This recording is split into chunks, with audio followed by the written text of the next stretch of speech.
Hi everyone. आज हम पढ़ने वाले हैं class 12 chapter the last lesson from the flamingo book. तो फर्स्ट चैप्टर है और उसका नाम है last lesson. So B it is about कि ये जो फ्रेंच का लास्ट लेसन है उसके बारे में है। एक ओवरव्यू देना चाहूंगी मैं आपको, जहां पर द स्टोरी गोज अबाउट कि ये फ्रांस और प्रशियन वॉर के ड्यूरेशन में लिखा गया है बाय अल्फोंस डॉबेट। He is a very good novelist and a short story writer from France. वो अपने इस स्टोरी में बताते हैं कि कैसे फ्रांस पर्शियन वॉर में फ्रांस हार गया था and right now the Germany order आया था बर्लिन से कि अब आगे से फ्रांस में फ्रेंच लैंग्वेज नहीं पढ़ाई जाएगी, जर्मनी पढ़ाई जाएगी। द स्टोरी टॉक्स अबाउट कि लैंग्वेज कितना इंपॉर्टेंट रोल प्ले करती है किसी भी पर्सन की लाइफ में। बीइंग अपनी लैंग्वेज को बहुत ज़्यादा इम्पोर्टेंस क्यों देनी चाहिए, एंड इस स्टोरी में उसी चीज़ के ऊपर बात है। Now coming back to the story, इसमें स्टार्ट होती है स्टोरी जिसमें फ्रांस अपने स्कूल के लिए जा रहा होता है और ही इज गेटिंग लेट। उसके टीचर एम हैमिल ने उसको क्या दिया होता है, homework on past participle, French language के पास्ट पार्टिसिपल उसको लर्न करने होते हैं और उसने वो काम नहीं किया होता है। ही इज गेटिंग लेट, तो वो अपने रास्ते से जा रहा होता है, गेटिंग डिस्ट्रैक्टेड बाय बहुत अच्छा वेदर है, बर्ड्स चिर्प कर रहे हैं, पर्शियन सोल्जर्स ड्रिल कर रहे हैं। तो ही इज थिंकिंग कि चलो बंक कर देता हूँ, स्कूल नहीं जाता, but eventually he gave up और उसको क्या करना होता है, स्कूल जाना होता है। जैसे ही वो अपने रास्ते में आगे बढ़ता है, उसकी नज़र बुलेटिन बोर्ड पे पड़ती है जहाँ से उसको हमेशा से ही बुरी खबरें मिली हैं। The bulletin board is indicator of कि वहाँ से हमेशा बुरी खबरें ही सुनने को मिलती है, चाहे वो लॉस्ट बैटल्स की हो या कोई न्यू इंस्ट्रक्शंस मिलने वाले हो उसके रिगार्डिंग। सो वो देखता है कि आज वहाँ पर बहुत ज़्यादा भीड़ हो रही है।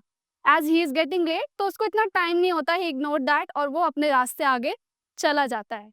तभी उसको रास्ते में जो वॉचर होता है वो रोकते हुए बोलता है कि अरे, तुम इतनी जल्दी में कहाँ जा रहे हो, तुम्हारे पास तो बहुत टाइम है।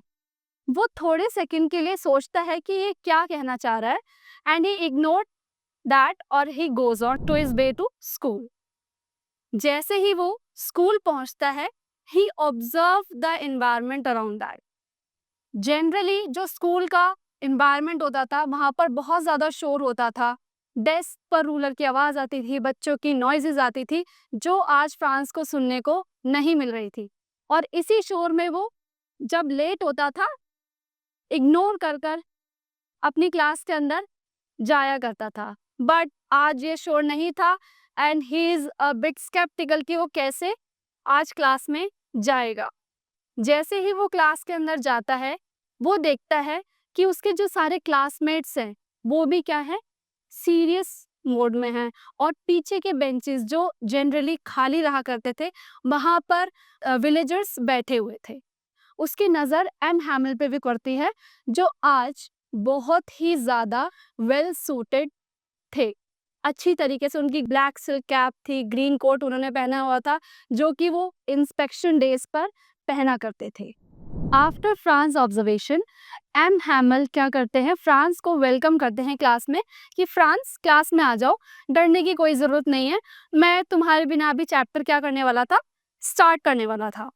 फ्रांस देखता है कि हर जो पर्सन इस क्लास में बैठा हुआ है वो बहुत ज़्यादा सैड लग रहा है। एम हैमल अपनी पोजीशन पे जाते हैं एंड वहाँ से अनाउंस करते हैं कि आज फ्रेंच लैंग्वेज का लास्ट लेसन रहेगा आप सभी के लिए।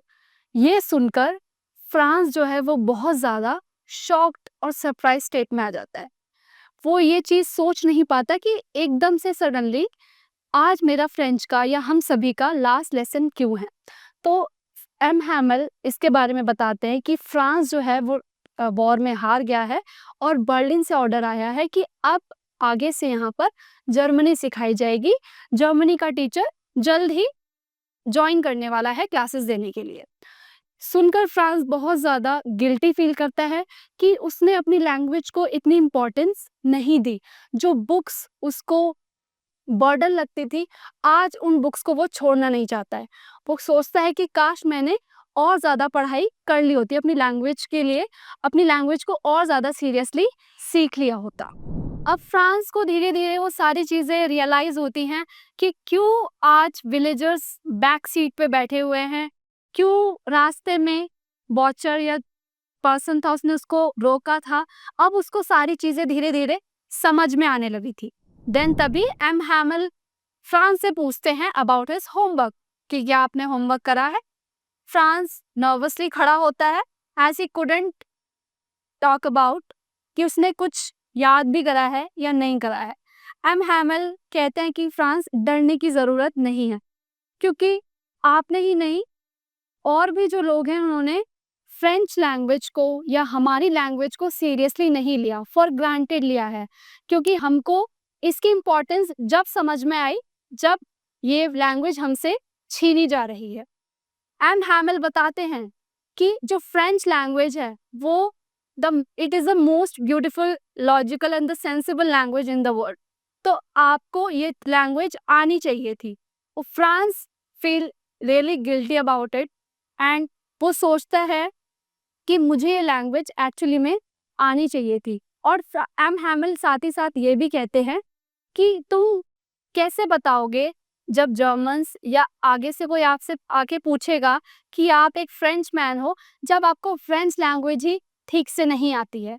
ठीक है, then you have to make sure कि आपको आपकी लैंग्वेज ठीक तरीके से आनी चाहिए थी। एक्सक्यूजेस नहीं देने चाहिए थे, उसको फॉर ग्रांटेड नहीं लेना चाहिए था। M Hamel explains the grammatical lesson about the French language. यहाँ पे फ्रांस को रियलाइज होता है कि इससे अच्छा उसके टीचर ने आज तक पढ़ाया नहीं था इतने पेशेंस से, और जो वो सुन रहा था उसको भी इतने अच्छे तरीके से आज तक समझ में नहीं आया था। As the lesson goes on and ends, उसके जो टीचर है एम हैमल वो एक रेड नोटबुक प्रेजेंट करते हैं जिसपे सुंदर से वर्ड्स में लिखा होता है अल्सेस फ्रांस।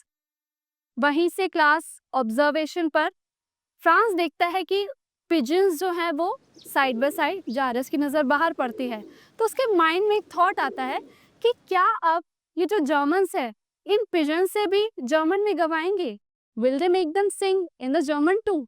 तो ये चीज़ किस चीज़ को इंडिकेट करती है कि कोई भी लैंग्वेज या कोई भी कल्चर फोर्सफुली आप किसी भी पर्सन पे इम्प्लाई नहीं कर सकते हैं। नाउ फ्रांस ऑब्जर्व करता है एम हैमल को जो अपनी चेयर पे एकदम मोशनलेस पेल स्टेट में बैठे हैं, बिकॉज जिस लैंग्वेज को उन्होंने 40 इयर्स दिए हैं आज वो लैंग्वेज उनसे छीनी जा रही है।